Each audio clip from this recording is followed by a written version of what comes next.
in Arkansas, he's heading to Arkansas. Almost like a Tommy college Mason, we recruiting talked about, process. going to go back to Florida. Some scouts are telling me You might have some he of has a these guys little bit who of an 20 adjustment in guys, some of the 20 track teams man elements of his game. He could be a first-round pick. Carson Montgomery, Florida State. Tanner Witt, Texas. Again, but some kids will make a choice to to go back to college, and when that happens, Dan O'Dowd, how will this affect college baseball? I think Coach Corbin said it so well. There's only so much water that can go in all the pipes until something bursts. And you're going to be having players flood into programs. And for me, the NCAA just dumped the problem back on college coaches, where rosters now have expanded, but scholarships have not expanded. So college baseball coaches are going to be put in really difficult decisions. You have a ton of kids returning to programs. So college baseball, you've got your recruiting class coming in, and it's going to take years, Greg, for this to all filter out. This is just it's not a one-year thing. It's going to take a few years for this to filter out, for college baseball to have some semblance of normalcy. Now, it prevents tremendous opportunities for college baseball. I wish there were varsity teams and JV teams in college. I wish they could play fall games and expand the spring schedule. If college baseball is going to be as talented as I think it's going to be over the next few years and be a development arm for Major League Baseball, a true development arm, I've seen glimpses in this fight of what he can do.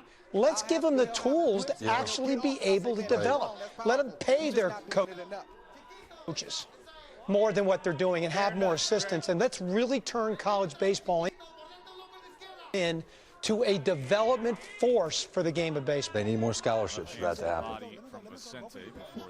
Yep, they do. They really and do. they need kids, give kids a chance to play. This was fun playing on TV. This was a lot of fun. Day 2 is complete. Our big board has been filled. And you have to thank everyone that puts this together at MLB Network. From the top down, Great Rob job. McGlary, Dave Patterson, our coordinating producer, Mark Weiner. Ian, well done producing this thing. For everybody, my name is Greg Amsinger. Thanks for watching the 2020 MLB Draft.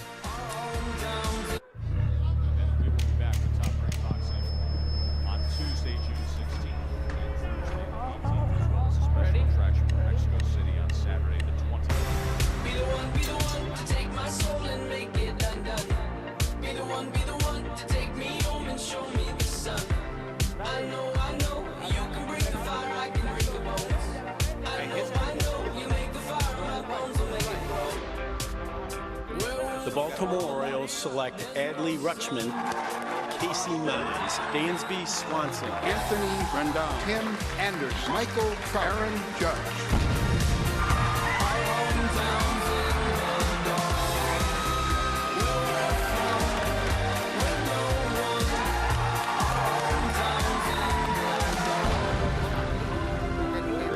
With the first selection, the Detroit Tigers select. And welcome everyone to the 2020 MLB Draft presented by T-Mobile. Day 1, we watched 37 young men fulfill a childhood dream of being drafted into the big leagues. 123 more picks to go, and these are the guys making a call.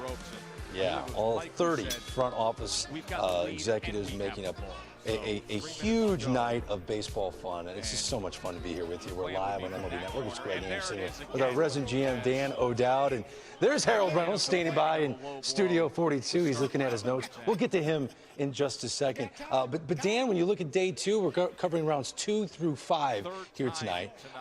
What are the thoughts going into something like this for a GM? Oh, to me, this is a day. It was a more exciting day for me on day 2 than day 1. This is truly where you build your organization, Greg. It really separates the clubs within our industry that are exceptional at evaluation from the clubs that aren't very good. And the second point, today for me was always the opportunity buy day. You know, players that have failed in the past, that you saw really good, are now going to be sitting there for you at some time. So now do you have the courage to be able to take them and believe with what you saw when you saw them really good? Harold, as we were getting ready for round one of the draft, so many names we were expecting to hear called that didn't happen. So I show up today for rounds 2 through 5, really excited for those kids. What about you? Yeah, no doubt about it. I mean, we got to remember, this is a game of signability. So a lot of guys did not get the number they wanted, and now they may get that number that they set a price at the second time around. As teams go through their signing dollars and assignability and putting together that starting five, so to speak, maybe I get a guy that slipped down, and now I can spend a little more money on him here in the second pick or third pick or whatever it might be. So that's, to me, how they continue to shape. And I'm with Dan. You can make big runs right here with some really quality players. Last thing I would say, I think some of the high school guys probably come off the board. Yesterday was a heavy college day. I think we'll see a lot of high school players today. All right, Harold will be with us for the next couple of rounds. It's a tall order, 2 through 5. Only Dan O'Dowd is man enough to hang that long. and all of our prospect gurus. As you see, our Baseball America Best Available, the guy that puts that together, Carlos Collazo, one of many there for Baseball America. And when we look at the Best Available names, Carlos, which names do you begin the report with? Yeah, I think there are a couple of college guys at the top that are interesting. We talked about last night. Dylan Dingler is the one for me. And then there are just a lot of right-handed pitchers, a lot of high school pitchers that have a lot of talent. I'm really excited for today because I think we'll really see the depth of this class. It's definitely the deepest draft class since I've been covering the draft with Baseball America. I know that's not a long time, but I think there's a lot of really impressive talent, and we're really going to see that, yes, this is a very deep class. There are a lot of really impressive players that are still on the board to be picked. All right, so Carlos will be with us throughout the night, along with Jim Callis and Jonathan Mayo of MLB.com. Jim Callis, let me begin with you. Your expectations for day 2 of this shortened draft. A year ago, 40 rounds, a bit different to cover. We've just got rounds 2 through 5 to conclude the draft. Yeah, that feels easy to me and Jonathan, only doing 5 rounds here. I think, as Harold was alluding to, if we see the high school guys go, I think they'll go pretty quick if they're signable. One guy I'm looking at in particular is Dax Fulton. I think he's the best high school lefty in the draft, 6'6", up to 93, super projectable, has one of the best curves in the high school class. It's got power and depth. Zach Veen, who was a first-round pick yesterday, told me Dax Fulton was the hardest pitcher for him to hit on the showcase circuit. Really made him look bad with that curveball. The reason Dax Fulton's available now instead of in round 1 is because he had Tommy John surgery in September. But I think we'll see him go in the first, 6-7 picks here today. All right, Dax Fulton, I wrote the name down. Thanks for giving me a heads up. Jonathan Mayo, do you have a guy that you're excited for early on day 2? I do, and I think Carlos actually talked about him last night as one of the more interesting high school bats. That's Kevin Parada, a high school catcher from California. He's committed to Georgia Tech. I bring up the college commitments now because I think the longer we go and high school names don't come off the board, then you start wondering about those commitments. But he can really hit. I think there's power to come from Parada.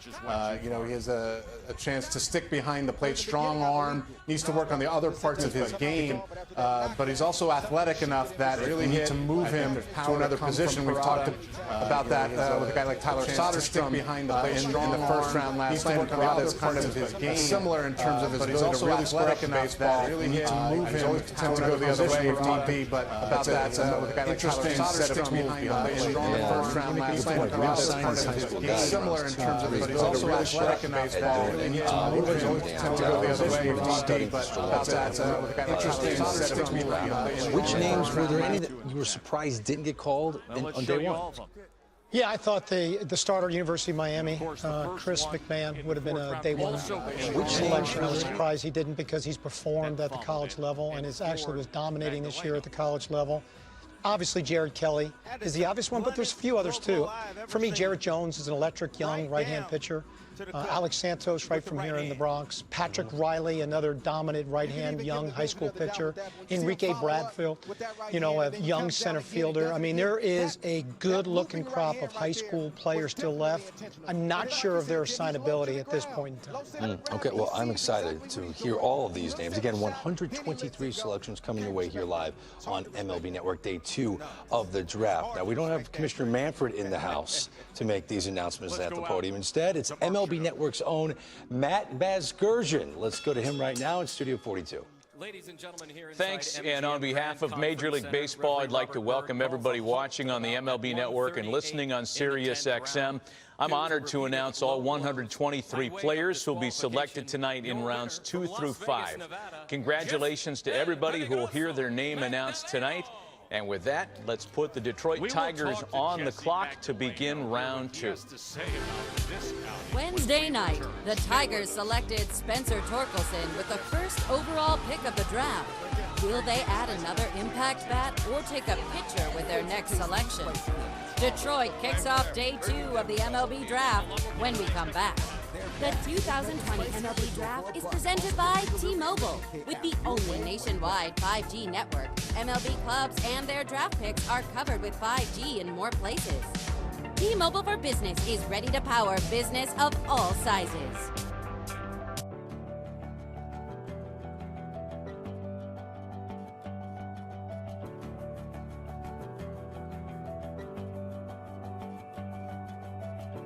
Make your summer everything it can be and discover what's possible at Lowe's. Get your rear end gear. Come on, Miles. Is Couchercise a thing? Not in my book. Really putting this new data plan to work? You can do it. I think I pulled a hammy. Top Rank Boxing on ESPN is brought to you by Geico. 15 minutes could save you 15% or more on car insurance. What a wild night we've had here from Vegas. That was Mike Sanchez and Eric Mondragon. They traded knockdowns in their 4-round fight. In the first round, it was a majority draw. And then our main event, Jesse Magdaleno scored 2 knockdowns against Yenifel Vicente. But Vicente, with repeated fouls, 4 low blows, and then finally in the 10th round, Robert Byrd said, I have seen enough. This thing is over. It is a DQ victory for the top contending featherweight, Jesse Magdaleno. Here's Bernardo. Jesse, you started the night off as a